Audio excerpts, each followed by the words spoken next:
Bueno, el día de ayer me tocaba cefalea thunderclap, pero bueno, algunas cuestiones ahí de la computadora, entonces ahí la vamos a dar. El día de ayer el doctor dio el tema de cefalea en urgencias y dio varios ejemplos, ¿no?, de cefaleas. Pero a nosotros nos tocó esta que se llama cefalea thunderclap. Entonces, en el proceso de ver un paciente con cefalea, este tipo de cefalea es catalogada como una cefalea aguda. Vimos varios casos ayer y dentro de otras cefaleas primarias que ocupan el mayor porcentaje de los pacientes de urgencias, pues están las cefaleas primarias conocidas como la migraña, la cefalea tensional o una cefalea trigémino-autonómica. Sin embargo, este tipo de cefalea que me toca exponer a mí es una cefalea que tiene un pronóstico y una situación muy diferente a un tipo de cefalea primaria como la migraña, de tal manera que si un paciente es visto en urgencias y se le da de alta con migraña, cefalea tensional, pues no va a pasar absolutamente nada. En cambio, si le damos de alta a un paciente con una cefalea thunderclap, ahorita vamos a ver las causas de esta cefalea, potencialmente grave y potencialmente mortal. De tal manera que esta cefalea sí tiene una implicación en cuanto a un pronóstico, dice ahí, y un tratamiento oportuno. Para ahondar en esto, vamos a ver este cuadro donde se resume lo que ayer el doctor dio, pero es de cefaleas en un servicio de urgencias en cuanto a qué signos y qué síntomas de alarma vamos a ver en un paciente. Entonces, dentro de los síntomas dice, apareció brusca de una nueva cefalea intensa, que es el caso de nuestra cefalea que se llama cefalea thunderclap o cefalea en trueno. Empeoramiento progresivo de la cefalea, es decir, el paciente que ya se conoce con migraña o alguna cefalea primaria que diga que su dolor de cabeza en ese momento de acudir a urgencias es más intenso o no es como habitualmente lo había presentado.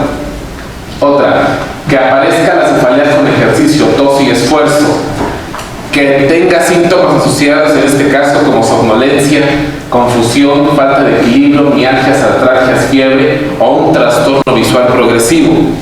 Y otra, que la cefalea aparezca después de los 50 años. Todos estos son síntomas de alarma y deben hacer pensar al médico que ve un paciente en urgencias que esto ya se sale de una cefalea primaria común y corriente. Y de los signos, pues evidentemente que dentro de la clasificación de las cefaleas primarias, como parte de los datos clínicos, ningún paciente con migraña en cefalea tensional tiene fiebre acompañante de la cefalea, porque en ese momento, pues evidentemente que es migraña y no es cefalea tensional, ¿verdad? Tal vez estaríamos ante un paciente que tenga una neuroinfección. Otro, que tenga hipertensión arterial severa, que esté en estado de alteración de conciencia, que tenga signos meningios, por eso es importante revisar a un paciente, que tenga edema de papila o cualquier signo neurológico focal.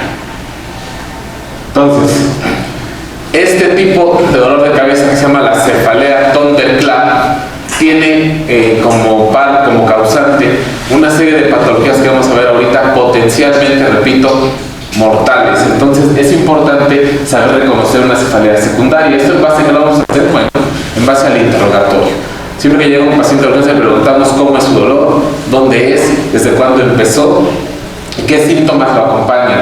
Aunado al interrogatorio, la exploración neurológica. Entonces habitualmente en urgencias pues pasa que sí se interroga, pero no se explora el paciente. Entonces ahí viene otro grave error. Y nosotros en base a estas dos cosas intuimos o sacamos las banderas rojas, que son los datos que les acabo de dar acá. Entonces, un paciente que tenga fiebre, cefalea, y fiebre, pues evidentemente que no se puede ir de alta, pero hay que hacerle más estudios para ver de qué se trata. Entonces, ¿qué es la cefalea thunderclap? Bueno, es una cefalea, dice, severa, explosiva, en trueno se llama también, en trueno. Dentro de las causas más comunes o de las principales a descartar en un paciente que llega a urgencias y le hacemos el diagnóstico presuntivo de cefalea en trueno, cefalea thunderclap explosiva de segundos de duración, de intensidad 10 de 10 con náuseas y vómito, es la hemorragia subaracnoidea aneurismática. Y es siendo esta que representa en el 10 al 40% de los pacientes con cefalea thunderclap o en trueno. De ahí que este tipo de patología pues es, si no se trata, potencialmente mortal, ¿no? Una hemorragia subaracnoidea aneurismática. Otra causa que también que se presenta como cefalea Thunderclap, pues es la hemorragia cerebral. Otra es la trombosis venosa cerebral. Se presenta en pacientes, pues las características son pacientes puérperas, ¿no?, en el último trimestre del embarazo, o algunos otros pacientes como pacientes renales, síndrome nefrótico, donde el paciente cursa con crisis convulsivas, tiene edema en papila, cefalea de las características tipo Thunderclap. Otra causa es la malformación arteriovenosa, otra es la disección arterial y otra patología que ya dijo el doctor que se llama la apoplejía hipofisial. Y otra causa que está muy común relacionada con la cefalea Thunderclap es este síndrome que se llama el síndrome de vasoconstricción cerebral posterior reversible. Ahorita lo vamos a desglosar más adelante porque es un síndrome muy importante que se presenta sobre todo en pacientes, nosotros que vemos pacientes embarazadas, puérperas. Entonces eso es potencialmente también grave y pues si ustedes saben que las embarazadas pues son muy vigiladas, ¿no?, por todo el mundo. Otra causa de cefalea Thunderclap es el quiste coloide del tercer ventrículo, la hipotensión del líquido cefalorraquídeo y la meningoencefalitis. Ahora, ¿cómo vamos a hacer el abordaje de un paciente con cefalea Thunderclap que llega a urgencias? Bueno, aparte del interrogatorio y la exploración física neurológica que nos lleva a identificar banderas rojas y que ya sabemos que es una cefalea Thunderclap, ahora ¿cómo vamos a hacer el abordaje de un paciente que sospechamos como primera posibilidad la hemorragia subaracnoidea aneurismática? Quedamos que es la más común, ¿no? Pero hay otra serie de patologías que son como de 8 a 10 patologías. Bueno, en base a eso pedimos lo que se conoce como la neuroimagen. Y empezamos con la tomografía de cráneo simple, porque ahí es el estudio de más sensibilidad y especificidad para un paciente que tiene hemorragias. ¿Ok?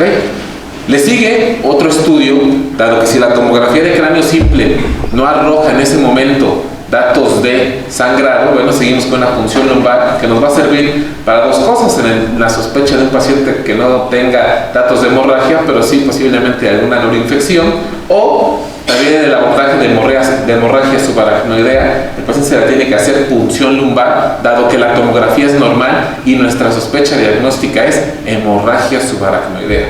Entonces hace la punción lumbar y el paciente se obtiene la prueba de los 3 tubos y en los 3 tubos hay sangre, entonces tiene hemorragia subaracnoidea, aunque la tomografía sea normal.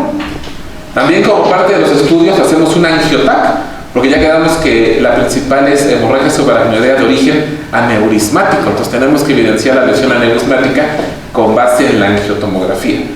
Y si esto no nos lleva o no nos arroja nada, bueno, seguimos con una resonancia magnética del encéfalo con gadolíneo, porque ahí tenemos que hacer también varias cosas de las patologías que vimos, sobre todo algún proceso de la hipotensión cerebral o alguna otra cosa que nos arroje mucha información con el gadolíneo.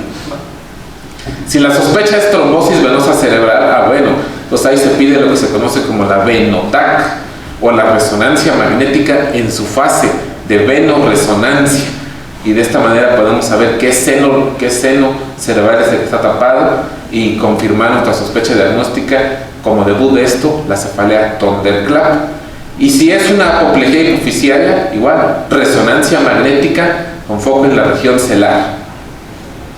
En cuanto al síndrome de vasoconstricción cerebral posterior reversible, vamos a pedir una resonancia magnética, angiotomografía, y se puede llevar, o en algunos casos se hace hasta angiografía. Es importante decirles que este tipo en el síndrome de vasoconstricción cerebral posterior reversible, dado que es un fenómeno intermitente, puede ser, dice ahí, que todos los estudios salgan normales en el momento que se hagan estos estudios, de tal manera que el que se hagan los estudios normales no descarta que el paciente no tenga síndrome de vasoconstricción cerebral posterior reversible.